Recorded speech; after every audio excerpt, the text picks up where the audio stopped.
मोहब्बत, दुश्मनी या इंतकाम, कोई नहीं जानता था कि काया के दिल में क्या है। सिर्फ इतना ही कह सकते हैं कि काया ने बंदूक उठाई और विक्टर के सामने रोशनी और रेहान को गोलियां मार दी। आगे उनकी किस्मत में क्या लिखा था, जानते हैं नॉवल की इस आज की सेकंड लास्ट एपिसोड में। Welcome to novel zone. बढ़ते हैं नॉवल की अगली किस्त की जानिब। रेहान, आंखें खोलो। रेहान। शीजा रेहान को झंझोड़ते हुए चिल्ला रही थी। रेहान को यूं देखकर और रोशनी को अपनी बाहों में बेजान देखकर विक्टर को लगा कि उसकी दुनिया ही ख़त्म हो गई। उसने सोचा नहीं था कि वो अपने अपनों को एक मिनट में खो देगा। एक तरफ उसकी मोहब्बत और दूसरी तरफ उसका दोस्त और शीजा के आंसू। साहिल समंदर पर डूबता सूरज विक्टर की ज़िंदगी की खुशियों को साथ लेकर जा रहा था। विक्टर और शीजा दोनों अस्पताल में इमरजेंसी के बाहर खड़े थे।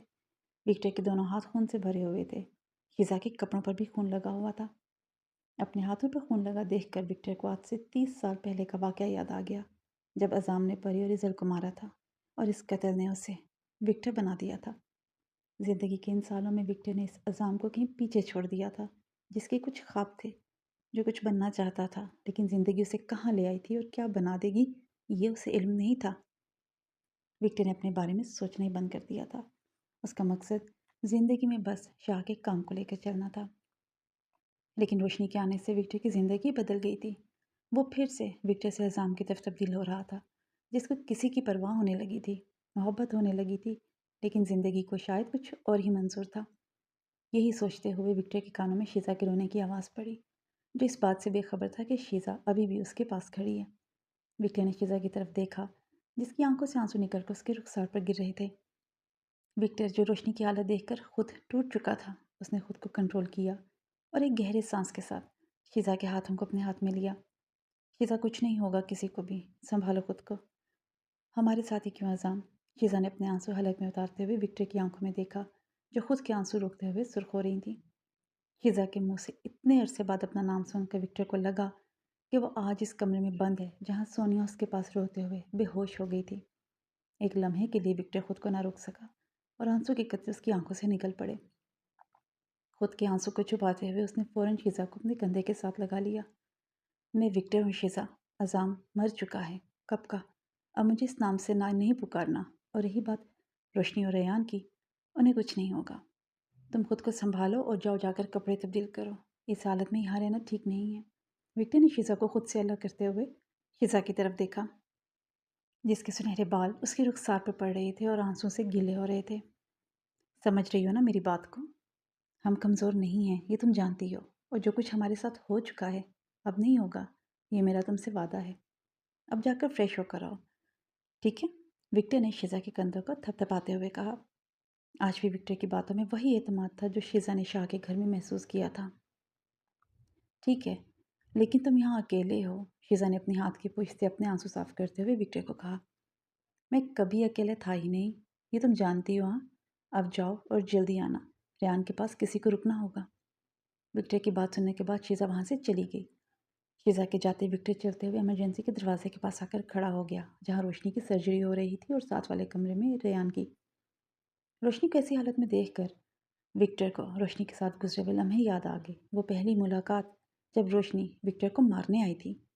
वो साहिल समंदर पर एक साथ रहना, वो गुजरा हुआ एक एक लम्हा विक्टर को याद आ रहा था। और साथ ही उसे खुद पर गुस्सा भी कि काश वो उसकी ज़िंदगी में ना आया होता तो आज वो इस हालत में ना होती। यही सोचते हुए विक्टर अपना सर दीवार के साथ लगा गया कि किसी ने विक्टर के कंधे पर हाथ रखा। विक्टर ने चौंक कर पीछे मुड़कर देखा। विक्टर की आंखों में हैरत छा गई। काया को अब अपनी जान की फिक्र पड़ गई थी। विक्टर को मारने के लिए काया ने अपना सब कुछ गंवा दिया था। अब जो कुछ बचा हुआ था, उसके साथ वो इस मुल्क से निकलना चाहता था, जिसके लिए वो हर तरह की कोशिशें कर रहा था। लेकिन इंतकाम की आग अभी भी काया को सकून नहीं लेने दे रही थी। उसने अपने जासूस से अस्पताल की हर मिनट की खबर रखी हुई थी। विक्टर को कमज़ोर करने के लिए वो रेयान और रोशनी को मारना चाहता था, जिसकी वो अभी तक कोशिश कर रहा था। इमरजेंसी के बाहर विक्टर के आदमी खड़े थे, जो किसी अनजान को पास से भी नहीं गुजरने दे रहे थे। काया के जासूस ने आकर काया को सारी अस्पताल की कंडीशन बता दी और ये भी कि रोशनी और रेयान की सर्जरी चल रही है। काया अपने कमरे में बैठा आगे का प्लान बना रहा था, जिसमें उसके पास एक ही रास्ता बचा हुआ था जो रोशनी और रेयान को मार सकता था, और वो इस मौका को कभी हाथ से नहीं जाने दे रहा था। उसकी कोशिश थी कि वो ये मुल्क छोड़ने से पहले ये काम मुकम्मल कर ले। शीज़ा विक्टर की तरफ देख रही, जिसके चेहरे पर कुछ देर पहले बहुत बेचैनी थी, लेकिन उसके वापस आने पर वो काफ़ी मुतमईन लग रहा था। विक्टर की नज़र में इमरजेंसी के दरवाजे पर लगी हुई थी कि कब डॉक्टर बाहर आकर कुछ बताए। विक्टर, शीज़ा विक्टर की तरफ देखते हुए बोली। हाँ, विक्टर ने अपनी तवज्जो शीज़ा की तरफ की। बोलो। विक्टर, तुमने रोशनी को कुछ बताया अपने माजी के बारे में? शीज़ा की बात पर विक्टर ने सर को नफ़ी में हिलाया। मैंने एक बार कोशिश की थी, लेकिन रोशनी ने मना कर दिया। वो नहीं चाहती कि वो मेरे माजी के बारे में कुछ भी जाने। विक्टर भी बात कर रहा था कि डॉक्टर इमरजेंसी रूम से बाहर आ गया। डॉक्टर को देखते ही विक्टर और शीज़ा खड़े हो गए और डॉक्टर के पास चले गए। डॉक्टर साहब, क्या हुआ? सब ठीक तो है ना? दोनों को कुछ हुआ तो नहीं? शीज़ा ने घबराते हुए कहा। आप परेशान ना हो, मसले की कोई बात नहीं है, सब ठीक है। आपके जो मेल पेशेंट हैं उनकी गोली निकाल दी गई है, वो खतरे से बाहर हैं। लेकिन जो दूसरा पेशेंट है, उनको जो गोली लगी वो उनके दिल के पास से गुजर कर गई थी। हमने बड़ी मुश्किल से गोली तो निकाल दी है, लेकिन। क्या मतलब लेकिन? लेकिन क्या हुआ, बताएं। आप ऐसे क्यों कह रहे हैं? डॉक्टर ने अभी बात मुकम्मल नहीं की थी कि विक्टर ने डॉक्टर को गिरेबान से पकड़ते हुए कहा। विक्टर। शीशा ने जल्दी से विक्टर के हाथ डॉक्टर की गिरेबान से पीछे किए। देखिए, आप खुद को संभालें, हम जितनी कोशिश कर सकते थे हमने की है। अगले 24 घंटे इन पेशेंट के लिए काफ़ी अहम है। अगर इस दौरान इनको होश आ गया तो ठीक, वरना हम मज़ीद कुछ नहीं कर सकते। हमने ऑपरेशन कामयाब तो कर दिया है। अब आप सब दुआ करें। डॉक्टर बात कर रहा था और विक्टर को अपने जिस्म से रूह निकलती हुई महसूस हुई। वो लड़खड़ाता हुआ दीवार के साथ जा लगा। विक्टर, खुद को संभालो, रोशनी को कुछ नहीं होगा, देख लेना। शीज़ा ने, जो खुद अंदर से डर गई थी, खुद को संभालते हुए विक्टर को कहा। मुझे रोशनी को देखना है। विक्टर ने शीज़ा का हाथ पीछे करते हुए वो रूम की तरफ चला गया जहाँ सर्जरी के बाद रोशनी को रखा गया था। शीज़ा विक्टर को रोकना नहीं चाहती थी। अगर वो अकेला रहता तो वो उसके लिए किसी अजाब से कम ना होता। शीज़ा कुछ देर वहाँ रुकी, फिर बाद में वो रेहान के कमरे की तरफ चली गई। विक्टर ने जैसे कमरे का दरवाज़ा खोला, सामने बेड पर रोशनी लेटी हुई थी। ऑक्सीजन और ड्रिप लगी हुई थी। विक्टर बोझल कदमों के साथ चलते हुए रोशनी के बेड के पास आया। रोशनी इस बात से बेखबर थी कि कोई उसके लिए पल पल मर रहा था, उसकी आवाज़ सुनने को तरस रहा था। विक्टर ने धीरे से नरमी के साथ रोशनी का हाथ पकड़ा। रोशनी, तुम्हें कुछ नहीं होगा। तुम्हें ज़िंदा रहना होगा हर हाल में मेरे लिए।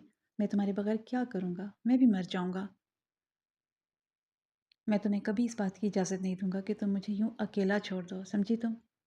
विक्टर बात करते हुए उसकी आंखों में आंसू आ गए। उसने आगे बढ़कर रोशनी के माथे को चूमा। विक्टर की आंखों के आंसू निकलकर रोशनी के रुखसार पर गिर गए। तुम्हें पता है, ये मेरा ऑर्डर नहीं बल्कि मेरी रिक्वेस्ट है। इस विक्टर की दरख्वास्त है जो तुम्हें दिलो जान से चाहता है। तुम्हारी मोहब्बत मेरे लिए किसी जुनून से कम नहीं है। तुम जितनी भी गलतियां कर लो, मैं कभी भी तुम्हें कुछ नहीं कहूँगा। ये विक्टर का प्रॉमिस है, इसलिए तुम्हें जिंदा रहना है। विक्टर रोशनी का हाथ थामे बेड के पास रखी कुर्सी पर बैठ गया। उसकी आंखें रोशनी की आंखों पर भी थी कि वो कब आंखें खोले। काया अपने प्लान के मुताबिक अब अस्पताल आ चुका था। सुबह का सूरज तलू होने वाला था जब काया ने सुबह के वक्त ड्यूटी देने वाले डॉक्टर को मारते हुए, उसके कपड़े पहनते हुए, उसका कार्ड गले में डाला और रेहान के कमरे की तरफ निकल पड़ा। रेहान के कमरे के पास आते ही उसने दरवाजे पर कई छोटे शीशे की खिड़की से अंदर देखा, जहाँ शीज़ा रेहान के पास बैठी थी और रेहान को होश आ चुका था। काया ने अपने आसपास देखा तो कोई नहीं था। काया ने रेहान को वहीं छोड़ा। वह वक्त ज़ाया नहीं करना चाहता था। जल्दी से अब वो रोशनी के कमरे की तरफ बढ़ा। इससे पहले काया कमरे का दरवाजे के पास पहुंचता, कमरे का दरवाज़ा खुला और विक्टर फ़ोन कान को लगाए बाहर आया। विक्टर को काया के बारे में ही कॉल आई थी, जिसको सुनना विक्टर के लिए ज़रूरी था। काया का क्या प्लान था वो सब उसको पता चल चुका था। विक्टर को बाहर आता देखकर काया वहीं रुक गया। विक्टर कॉल पर बात करते हुए कमरे से थोड़ा दूर चला गया। इस बात का फ़ायदा उठाते हुए काया जल्दी से रोशनी के कमरे में दाखिल हो गया। रोशनी अभी भी बेहोश पड़ी थी। काया रोशनी के पास आती उसके चेहरे पर शैतानी मुस्कुराहट आ गई। अब तुम्हें मुझसे कोई नहीं बचा सकता, ये कहते हुए काया ने रोशनी को लगी ऑक्सीजन उतार दी, जिससे रोशनी की हार्ट बीट कम हो गई और साथ ही मशीन अलार्म देने लगी। इससे पहले कि काया मशीन की तार निकाल देता, अलार्म की आवाज़ सुनते ही नर्स जल्दी से रोशनी के कमरे की तरफ भागी। नर्स ने कमरे में आते ही काया को देख लिया, जो तार निकालने की कोशिश कर रहा था। नर्स ने मदद के लिए आवाज़ देना शुरू कर दी। काया इस तरह नर्स को चिल्लाते हुए देखा तो आगे बढ़कर नर्स के सर पर पिस्टल दे मारी, जिससे नर्स वहीं ज़मीन पर गिर गई। नर्स की आवाज़ सुनते ही विक्टर, जो कॉल पर था, मुड़कर रोशनी के कमरे की तरफ देखा जिसका दरवाज़ा खुला हुआ था। विक्टर भागता हुआ कमरे की तरफ आया। कमरे के अंदर आते ही उसने ज़मीन पर नर्स को बेहोश पड़े देखा। काया वहाँ से भाग गया था और रोशनी को जिसकी सांस बंद हो रही थी। विक्टर भागते हुए रोशनी के पास आया और कांपते हाथों से उसने जल्दी से रोशनी के मुंह पर ऑक्सीजन लगाई, लेकिन रोशनी की हार्ट बीट और बीपी कम होता जा रहा था। अस्पताल में सारा शोर सुनकर मौजूद सभी डॉक्टर रूम में आ गए। डॉक्टर ने विक्टर को बाहर जाने का कहा। इतने में शीजा भी आ गई और साथ ही रयान भी, जो शीजा का सहारा लिए खड़ा था। नहीं, मैं कहीं नहीं जाऊंगा। विक्टर ने डॉक्टर को धक्का देकर पीछे किया। आप प्लीज़ बाहर जाएं, हमें अपना काम करने दें, नहीं तो पेशेंट की जान भी जा सकती है। अभी डॉक्टर ने ये कहा ही था कि मशीन से रोशनी की हार्ट बीट और सांसें खत्म हो गई थी। डॉक्टर ने मशीन की तरफ देखा और फिर विक्टर को गार्ड से बाहर ले जाने का कहा। विक्टर की आंखों के सामने वो लाइंस थी जो अब सीधी थी। ना वहाँ रोशनी की सांसें थीं, ना उसके दिल की धड़कनें। गार्ड ने विक्टर को पकड़ते हुए बाहर कर दिया। विक्टर, क्या कर रहे हो? डॉक्टर को अपना काम करने दो। क्या हुआ रोशनी को? रात तक तो वो बिल्कुल ठीक थी। शीजा ने विक्टर के दोनों बाजू से पकड़ते हुए उसे कहा। शीजा, वो जा रही है मुझे छोड़कर। वो जा रही है। विक्टर ये कहते हुए ज़मीन पर घुटनों के बल बैठ गया। विक्टर की आंखों से आंसू निकल रहे थे जो रुक नहीं रहे थे। रियान ने आज से पहले विक्टर को कभी यूँ रोते नहीं देखा था।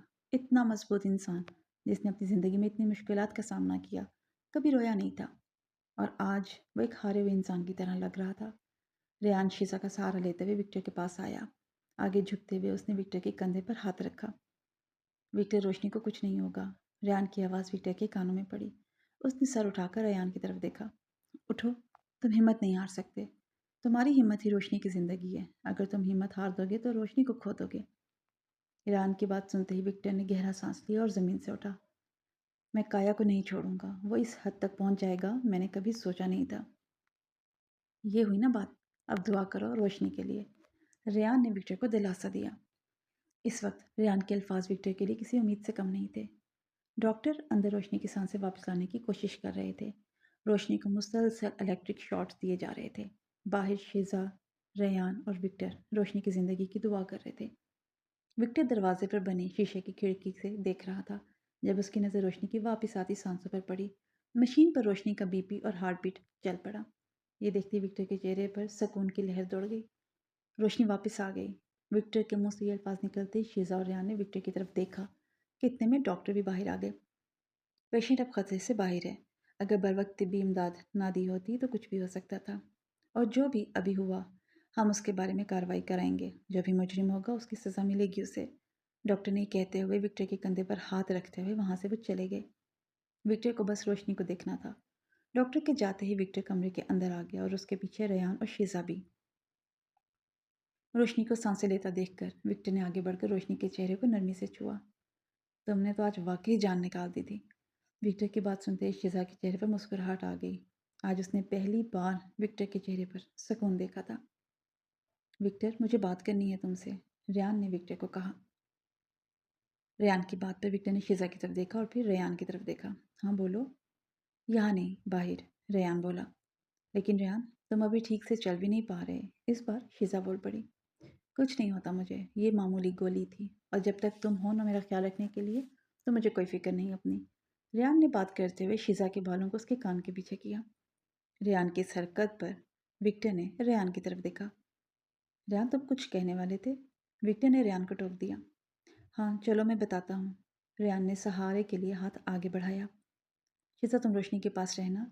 विक्टर ने शीजा को कहा और रेयान को साथ लेते हुए बाहर आ गया। थोड़ी देर बाद विक्टर अकेला अंदर आया। रेयान कहाँ है? विक्टर को अकेला अंदर आता देखकर शीजा बोली। वो घर गया है, उसके साथ गार्ड्स हैं, थोड़ी देर में आ जाएगा। और तुम भी अब होटल जाओ, थोड़ा आराम करो। मैं हूँ रोशनी के पास, विक्टर ने शीजा को जाने का कहा। नहीं, मैं कहीं नहीं जाऊँगी। शीजा ने जाने से साफ इनकार कर दिया। शीजा देखो, जो मैं कह रहा हूँ वो करो। विक्टर को समझ नहीं आ रहा था कि कैसे शीजा को यहाँ से भेजे। हाँ याद आया, रेयान ने कहा है कि वह तुम्हें होटल से लेने आएगा। अगर तुम नहीं गई तो वो वहाँ इंतज़ार करेगा क्या? वैसे भी वो प्यार है, विक्टर ने वो कहा जिस पर शीजा इनकार नहीं कर सकती थी।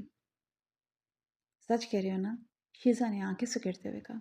हाँ सच कह रहा हूँ, तो मेरे आन की कॉल भी आ जाएगी। अब तुम जाओ, ड्राइवर तुम्हारा इंतज़ार कर रहा है। विक्टर ने हाथ से उसे बाहर जाने का इशारा किया। ठीक है, तुम रोशनी के पास रहना, जाना कहीं नहीं, ओके? और जैसे ही रोशनी को आया होश आए मुझे बता देना। शीजा ये कहते हुए कमरे से बाहर निकल आई। शीजा के बाहर जाते ही विक्टर रोशनी के पास बैठ गया। उसे बस रोशनी की आंखें खोलने का इंतज़ार था। 1 घंटा, 3 घंटों में बदल गया और फिर रात दिन में। विक्टर की आंखें रोशनी के चेहरे पर लगी हुई थी। विक्टर। रोशनी ने हल्की सी हरकत की और मुश्किल से विक्टर का नाम लिया। अपना नाम सुनते ही विक्टर, जो टिकटिकी बांधे बैठा था, फौरन उठकर बेड के पास आया। हाँ रोशनी, मैं तुम्हारे पास ही हूँ, आंखें खोलो। विक्टर का एक हाथ रोशनी के हाथ में था और दूसरा रोशनी के चेहरे पर। विक्टर की आवाज़ सुनते ही रोशनी ने आहिस्ता आहिस्ता से आंखें खोली। उसे अपने सामने विक्टर का चेहरा धुंधला सा नजर आया और साथ ही रोशनी के चेहरे पर हल्की सी मुस्कुराहट आ गई। रोशनी को यूं मुस्कुराता देखकर विक्टर के चेहरे पर खुशी और आंखों में नमी आ गई। रोशनी को होश आ गया था, वो पहले से बेहतर थी। विक्टर एक लम्हे के लिए भी उसके पास से नहीं हटा।